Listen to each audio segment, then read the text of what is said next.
حضور صلی اللہ علیہ وسلم نے نا فجر کی نماز پڑھائی، فجر کی، اور حضور فجر کی نماز پڑھا کے فرمانے لگے بھئی کسی بندے نے روزہ رکھا ہوا ہے؟ حضرت عمر کہتے ہیں رات کو میرا ارادہ تھا رکھوں، پر سویرے پھر میں نے گرا دیا، نہیں رکھا۔ حضور نے دوسری دفعہ پوچھا بھئی کسی نے روزہ رکھا ہے؟ تو ذرا صدیق کے اوپر نے ہاتھ کھڑا کیا، عرض کی یا رسول اللہ میں نے رکھا ہوا ہے۔ آپ حکم نہ دیتے تو نہ بتاتا، پر روزہ رکھنا بھی آپ نے توجہ دلائی ہے تو حکم بھی آپ کا بتاؤ تو بتا دیا۔ حضرت عمر کہتے ہیں حضور نے فجر کی نماز پڑھائی، فجر کی۔ دوسرا سوال پوچھا بھی کسی نے کسی بیمار کی تیمارداری کی ہے؟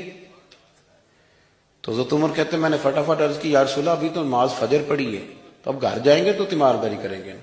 تو حضور نے فرمایا عمر تو ذرا ٹھہر جانا، جلدی نہ کر، ٹھہر نہ، ذرا رک تو صحیح۔ تو حضرت عمر فاروق رضی اللہ تعالیٰ عنہ فرماتے ہیں میں چپ کر گیا، حضور نے فرمایا بتاؤ بھی کسی نے تیمارداری کی ہے؟ تو صدیق اکبر نے ہاتھ کھڑا کیا، عرض کی یا رسول اللہ عبد الرحمن بن عوف رضی اللہ تعالیٰ عنہ 2-3 دن سے نماز پڑھنے نہیں آ رہے تھے، رات میں نے پتہ کرایا تو پتہ چلا بیمار ہے، اور حضور مجھے یہ بھی پتہ ہے وہ میرا یار ہے، مجھے پتہ ہے رات کو جلدی سوچا پر تہجد میں ضرور اٹھتا ہے، تو حضور میں بھی ذرا فجر کا وقت جلدی اٹھا ہوں تو فجر میں آنے سے پہلے عبد الرحمن ابن عوف کی تیمارداری کر کے آیا ہوں۔ حضرت عمر کہتے ہیں میں نہ ہلکا ہلکا ڈھیلا پڑ گیا۔ حضور نے تیسرا سوال پوچھا، فرمایا کسی نے کسی مسکین کو کھانا کھلایا؟ کھانا کھلایا کسی مسکین کو؟ حضرت سیدنا عمر فاروق کہتے ہیں میں نے پھر عرض کی، میں نے کہا یا رسول اللہ ابھی تو فجر پڑی ہے، گھر جائیں گے کوئی چیز لیں گے تو کھانا کھلائیں گے۔ تو حضور پھر مسکرائے، فرمایا عمر تو ذرا ٹھہر نہیں جاتا، ذرا ٹھہر نہ، ذرا نظارہ تو کرنا، گویا یہ شان صدیق اکبر کا جلسہ ہو رہا، ٹھہرنا۔ حضور نے پھر پوچھا بھی کسی نے کسی مسکین کو کھانا کھلایا ہے؟ تو حضرت عمر کہتے ہیں لوگ سارے دائیں بائیں دیکھ رہے تھے اور میں چپ کے ابو بکر کو دیکھ رہا تھا، کہ مجھے پتا تھا کہ بولنا اسی نہیں ہے، اور دل میرا کر رہا تھا کہ کہہ دوں دیو جناب جواب، دل میرا کر رہا تھا۔ وہ سمجھ گئے تھے کہ سونا راضی کن کاموں میں ہو، بس یہ نقطہ انہوں نے پا لیا تھا۔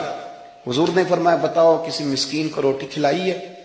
تو جناب سیدنا صدیق اکبر نے ہاتھ کھڑا کیا، عرض کی یا رسول اللہ سویرے اٹھا ہوں تو چھوٹا بیٹا بھی اٹھ گیا تھا، اور میرے وضو کرتے سنت پڑھتے ماں سے کہنے لگا بھوک لگ رہی ہے، تو ماں نے 2 روٹیاں بھی پکا دیں، تو حضور ایک اس نے کھائی دوسری اس کے ہاتھ میں تھی۔ جب ہم نکلے ہیں نا گھر سے تو دروازے پہ ایک فقیر کھڑا تھا، مسکین کھڑا تھا، کہہ رہا تھا رات سے بھوکا ہوں، کوئی دروازہ کھلنے کا انتظار کر رہا تھا، ابو بکر سب سے پہلے تیرا ہی کھلا ہے۔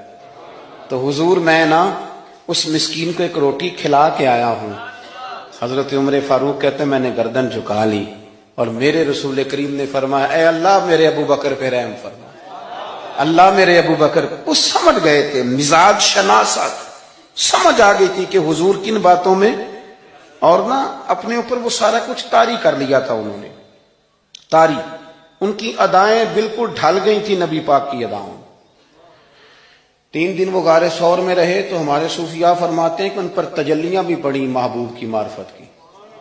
جب مدینے آئے نا نبی کریم کو لے کے، تو کچھ لوگوں نے حضور کی زیارت کی تھی، کچھ نے نہیں کی تھی، تو کچھ آتے تو نبی پاک کی دستبوسی کر کے بیٹھ جاتے، حضرت ابو بکر سے ہاتھ نہ ملاتے، اور کچھ صرف حضرت ابو بکر سے ہاتھ ملاتے اور حضور سے ہاتھ ہی نہ ملاتے۔ میری بات پہ توجہ ہے آپ حضرات کی؟ تو کچھ لوگوں کو نا شبہ ہونے لگا، وہ معاذ اللہ سمجھنے لگے کہ شاید یہی اللہ کے رسول ہے۔ حضرت صدیق اکبر، یہ کیوں شبہ ہوا؟ تو ہمارے محدثین فرماتے ہیں کہ ابو بکر صدیق بولتے بھی اس طرح تھے جو میرے نبی پاک کا طریقہ، بیٹھتے بھی اس طرح تھے جو رسول پاک کا طریقہ۔ کہتے ہیں انہوں نے امامہ باندھا ہوا تھا تو جو امامے کا پیچ حضور کا ڈھیلا رہ گیا تھا ان کا بھی ڈھیلا رہ گیا تھا، اس طرح اپنے آپ کو مزاج میں ڈھالا تھا، تو من شدی من تو شدم، میں اس طرح ڈھالا تھا مزاج میں، اس طرح کہ کوئی فرق ہی نہیں نظر آتا تھا۔ وہ کہتے ہیں جب حضرت ابو بکر صدیق نے دیکھا نا کہ لوگوں کو تو شک ہو رہا ہے، کوئی میرے ساتھ ہاتھ ملا کے بیٹھ جاتے، تو حضرت صدیق اکبر نے کہا کوئی ایسا کام کرنا چاہیے کہ پتہ چلے آقا کون ہے غلام کون ہے۔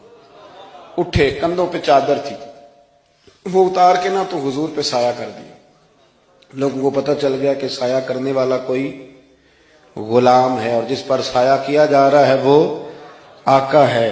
کیا خوبصورت نقطہ لکھا ہے مفسرین نے، شارحین فرماتے ہیں تھوڑی دیر کے لیے، تھوڑی دیر کے لیے، تھوڑی دیر کے لیے حضرت ابوبکر صدیق نے حضور کے سر انور پر اپنی چادر کا سایہ کیا تھا۔ اللہ کے رسول نے احسان کا بدلہ یہ دیا، نیکی کا بدلہ یہ دیا کہ قیامت تک ان کی قبر پر اپنے گنبد کا سایہ فرما دیا، قیامت تک گنبد کا سایہ کر دیا۔